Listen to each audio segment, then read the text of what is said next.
Benvinguts a casa, soc en Marc Casabosc i si et porto a l'hort és perquè vull que per tu també sigui, igual que per mi, el repte més impactant de la teva vida. Si avui tartamudejo, no m'ho tinguis en compte, és que fa una mica de fred. Estem al Solsonès, a l'hivern hi ha 0 graus.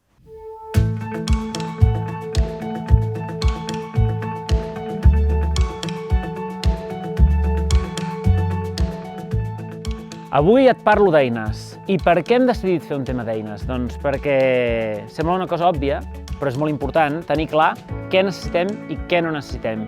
I sobretot per què serveix cadascuna de les eines que ens poden ser útils a l'hora de cultivar un jardí o un hort.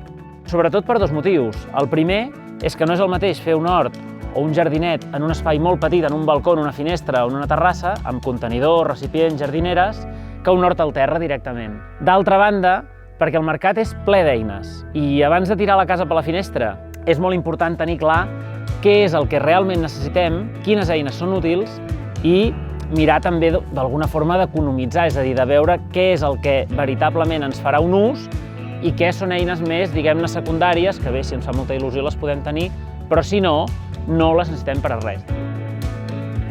Comencem per les eines més petites, que són les que ens seran útils en qualsevol tipus d'hort, però especialment als horts més menuts, val? Fem un hort amb jardineres, per exemple. El plantador. El plantador és una eina molt senzilla, però que facilita molt la tasca, tant si hem de cultivar, fem sembra directa, per exemple, amb llavors, val? Perquè directament, diguem-ne que n'avancem una mica més que si haguéssim d'anar fent forat i posant les llavors a dins, i també quan ja fem trasplantament del que seria el planter, d'acord?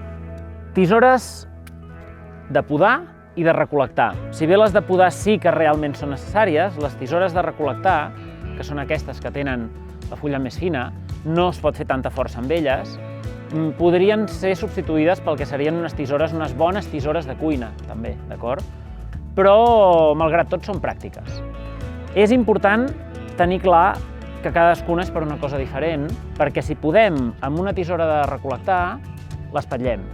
I si recol·lectem amb una tisora de podar, com que el tipus de fulla està fet justament per tallar branques una mica més gruixudes i més seques, el que podem fer és malmetre la planta tendra. Val?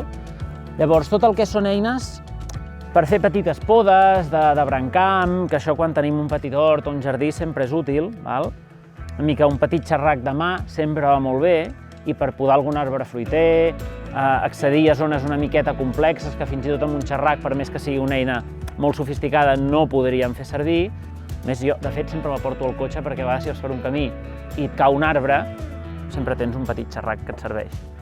L'altra eina de podar, si hem d'accedir a zones una miqueta més elevades, perquè tenim algun arbre fruiter una mica més elevat, doncs tenim aquestes tisores de podar telescòpiques, que també són molt útils, i realment te n'adones que quan fa anys que cultives és una eina que la vas fent servir, no? Cada 2x3 vas un moment a buscar-la per tallar una branca, per esporgar un cirerer, per fer 1000 coses a certa alçada i amb certa comoditat. Llavors, el tema de les pales, no ens enganyem, és a dir, quan fem un hort molt menut, un hort amb jardineres, podem prescindir de qualsevol pala, perquè al final el que podem fer amb una mà, un grapat de terra, és el grapat de terra que ens cap amb aquesta pala. Val? Per tant, si no tenim pala no passarà res. Però sí que és útil, val? I a més és una eina molt econòmica i per tant va bé quan vols fer, per exemple, una sembra de llavors molt petites barrejat amb una mica de compost, que algun dia ja ho veurem, doncs allò que en diuen per fer una mica el caminet de les llavors. Evidentment, si tenim horts més grans, una pala més grossa o més gran inclús, ens va molt bé tant per remoure compost com per fer qualsevol tipus de tasca una vegada estem remenant la terra de l'hort. Ens facilita la feina i ens evita que tot ho haguem de fer ajupits i sempre amb les mans. I si saltem ja el que serien horts directament al terra, fets cultivats directament al terra, tant si són de mida més o menys reduïda com mides, diguem-ne, de 300, 400, 500 metres quadrats, encara que no els fem servir sempre, el que seria l'aixada o l'aixadell són molt útils. L'aixada, si fem servir alguna altra de les eines que ara us comentarem, podríem prescindir-ne. Però sempre hi ha algun racó una mica inaccessible, diguem-ne, ens permet treballar amb certa comoditat. I l'aixadell són molt útils, sobretot aquestes dues puntes, perquè això, una vegada cultivem amb mètodes respectuosos, de no llaurar o llaurar al mínim la terra, aquestes dues puntes ens permeten amb un mínim d'agressió, trencar la primera crosta del terra, del sòl. I airegem una mica la terra sense giravoltar les capes ni res, d'acord? Per tant, ens permet fer una feina fina i és molt útil. I ara, el que serien probablement les dues eines, per mi, més importants del que seria un hort o un jardí al terra. D'una banda, la forca de doble mànec, que és aquesta eina, que vindria, diguem-ne, a substituir una fanga de les més comunes, val? En aquest cas, al tenir aquest espai que ja és dentat per poder reposar el peu i directament al terra, nosaltres podem treballar en una posició més còmoda, fer més força, val? Llavors clavem, aixequem, clavem, aixequem, i així anem airejant tot el que seria l'espai de cultiu, les feixes, els marges, el que tinguem. Val?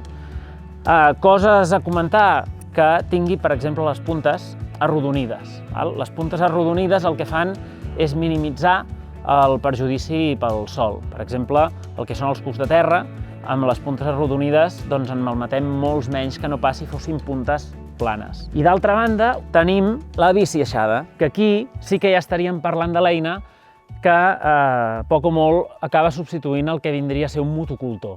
Val? La bici aixada, a més, té molts avantatges. Un d'ells és que permet l'intercanvi d'accessoris. Aquí teníem posat el tallant, que el que fa és, per exemple, si volem desherbar els camins de l'hort, doncs passem, talla les plantes per sota ben bé a l'arrel i, sense malmetre la resta de cultius, tenim l'hort més o menys ordenat. I més enllà del tallant i altres accessoris que també hi ha, podem comentar el que seria l'estrella, que seria la bici aixada o aixada de roda amb el cultivador. Aquí sí que, una vegada hem passat i airejat la terra amb la fanga de doble mànec, passem al cultivador i deixem la terra a punt per plantar el que vulguem. A més, el que ens permet és treballar amb una postura còmoda i, a més, ens permet fer una activitat física saludable, confortable, moderada i que, per tant, complementa perfectament l'estona de l'hort. Molt bé, doncs això ja ho tindríem. Després d'haver-te presentat el que per mi són les eines bàsiques per començar a feinejar a l'hort, recordar-te només que si realment tens interès per trobar bones eines per l'hort, tenir sempre present a la gent del territori que està treballant de forma artesanal catxarros com aquesta meravella, en aquest cas de la família Valls Ecoprac de Vilanova de Bellpuig, que tenen eines com la fanga de doble mànec, com la bicicleta deixada, que et poden servir i et faran més lleugera el dia a dia la tasca de l'hort de cultivar.